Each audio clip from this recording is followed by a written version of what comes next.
Welcome, Marie in Zone 6. In the springtime, as the weather warms up, I think many gardeners get excited about adding annuals to their gardens. But there's something to be conscious of and to be careful with. It's important to make sure you check the nighttime temperatures in your area on a regular basis because you want to make sure that there's no frost advisory or freeze advisory, which can damage your tender annuals. And that would also include annuals such as pansies. If they're grown in a greenhouse, which is at a warm climate, a really warm climate, then they're not acclimated to the cold yet. So it's good to check with your garden center and see if the pansies that you're buying, if they can go straight out or not. There is a flashback. There is a cold advisory in my area for tonight, and while it's not going to get to freezing, it should get in the mid-30s, and so I will be covering my tender annuals. These beautiful Crazy Tunia Cosmic Pink petunias, they're new for me this year. When I looked up the information on them, it says that they're only hardy to a zone 10 and 11. So I just decided I'm going to just keep them in the house for now at night. I bring them out for some sun, but until I know it's safe. They're so beautiful. The information I found also said they will not survive a frost. After petunias have been in the garden throughout the summer into the fall, they may have acclimated to the weather, so if a frost comes in the fall, early fall, then they may do just fine. But right now, these greenhouse grown annuals, they're probably spoiled. Over on that table I built years ago, I've consolidated some of my annuals to one particular spot, and I'll just probably cover them with some burlap or some other kind of fabric, probably burlap.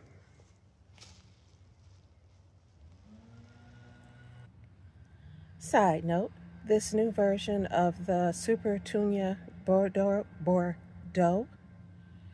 Super Tunia, this new version they've come out with, I really like it. I was a little hesitant at first when I found out that there was going to be a change, but it's lovely. Here's a warning when it comes to your big leaf Macrophylla Hydrangea. They traditionally bloom on the old wood. Some now bloom on old as well as new, but those old blooms or old wood blooms are formed the year before, and if they make it through the winter, they'll be your earliest blooms. And what happens in the spring sometimes is they'll start to crack open. You can see let's see if I can get it to focus.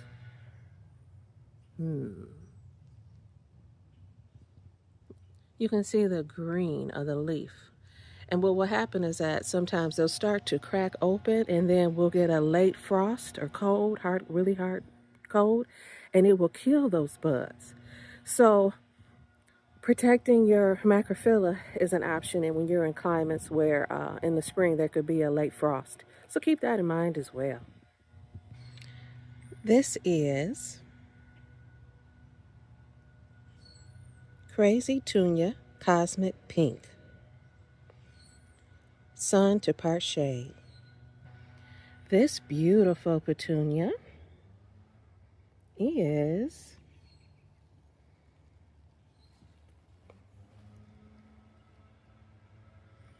Sweet Sunshine Blueberry Vein.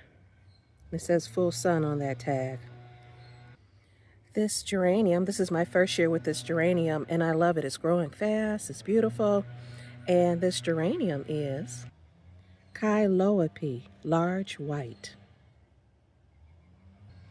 This petunia, which I bought in a hanging basket, took it out and planted it in this deck rail container for more root space, is Wave Purple Classic. This beauty is Snow Princess Lobularia, full to part sun. This one's supposed to get big. I've got some Plectranthus. I like this one because it overflows the container if it's happy where it is. And here's the tag.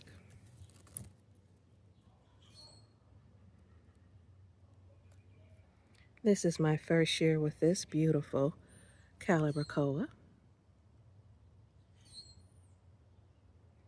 It is Calibrachoa Mini Famous Neolight Blue. Full or part sun, a profusion of small petunias all season. We'll see. For that beautiful Bordeaux petunia, here is the tag.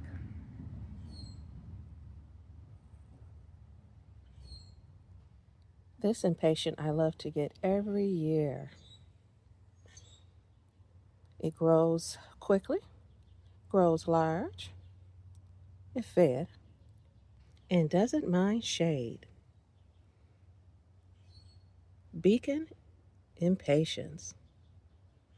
I have it in pink as well. I think that's called Violet Shades.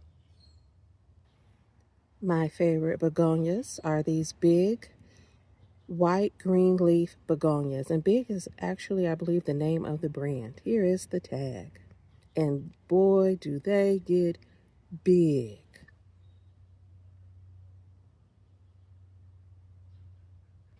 This is a beautiful verbena. Superbena Stormburst. Full to part sun, 6 to 12 inches.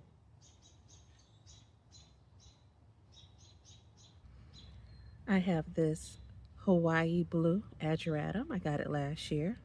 Loved it, and so I got it again this year. It's not in bloom yet, and they're still small, but cute. And Victoria Blue Salvia. This is an awesome salvia that will look good in my Zone 6 area into November. I say the beginning of November, end of October. It will still look good. Back in this faux shed I built years ago, this area is really hot and dry in July and August around, and so I decided to put the big big white and green leaf begonia because they're not fussy. If I happen to forget and they dry out, I won't live to regret it. So I think I'm going to put them in there. And then there, it kind of had a spark of brightness, so to speak, with the white color. And here are a couple of perennials that I'm really loving. This is Spring King Mini Salvia. And this is, I believe, Beauty's Cake Dianthus. And it's just been blooming and blooming and blooming. Love it. My favorite herbaceous perennials are Midnight Salvia, Autumn Joy Sedum, which will eventually get these beautiful pinkish flowers on it. Just gorgeous.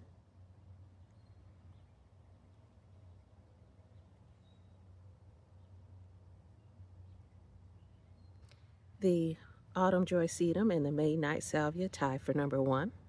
Getting the gold. Coming in with the silver would be probably Paul's Glory Hosta, which is just leafing out. This is actually my #1 hosta.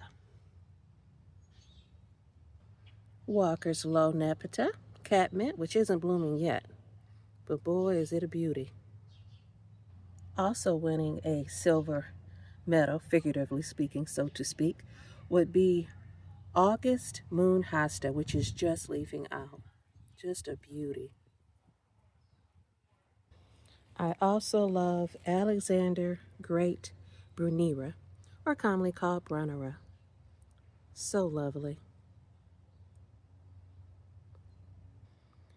Thank you for your interest in my garden, and toodles!